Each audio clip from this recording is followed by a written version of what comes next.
Bonjour, je voulais faire un podcast un peu particulier sur une rencontre de Jésus quand il est à la piscine de l'infième de Bethesda, que l'on retrouve donc dans l'évangile de Saint Jean.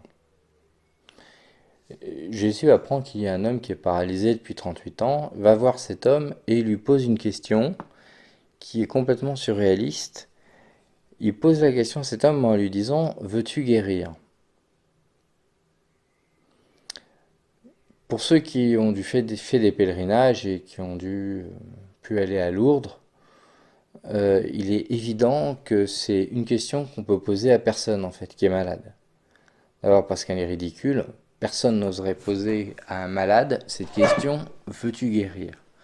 Pourtant, le Christ va poser cette question à cet homme en lui demandant: veux-tu guérir? Ce qui est encore plus incroyable, c'est la réponse de cet homme. Il ne répond pas oui. Il dit: Seigneur, je n'ai personne. Et le temps que j'aille à la piscine de Bethesda, donc l'endroit où a lieu le fameux miracle après que l'ange ait agité l'eau, eh bien un autre plus rapide que moi arrive avant moi. La suite de l'évangile nous dit comment Jésus le guérit en lui disant: lève-toi, prends ton grabat et marche. L'homme est guéri.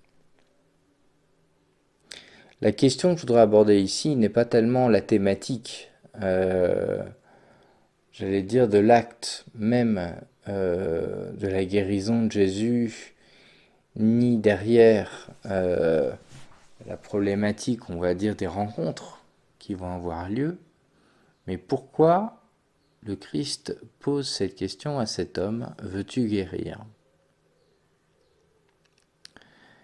Il arrive que l'on rencontre, alors c'est régulier, je travaille dans un métier un petit peu particulier où j'accompagne des gens qui de temps en temps se retrouvent devant un choix où ils doivent choisir entre rester dans ce qu'ils ont vécu dans le passé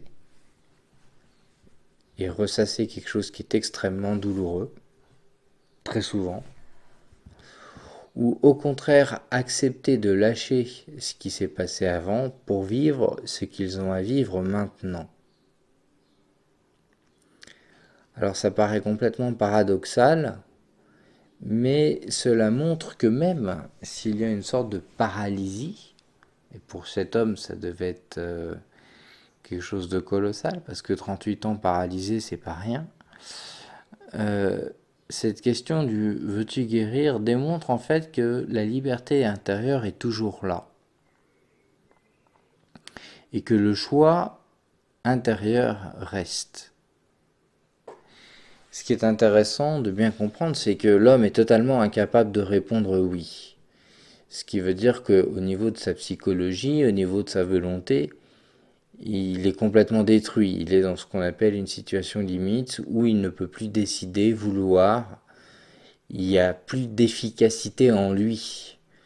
Pour lui, vouloir quelque chose ne signifie plus rien puisque sa volonté est inopérante depuis 38 ans. Donc je ne vais pas rentrer dans le débat juste de la volonté et de l'efficacité de la volonté ici, mais je voulais juste montrer comment, dans la notion de choix, tel que le Christ le présente à ce moment-là, il y a quelque chose à accepter dans ce que Dieu veut nous donner maintenant.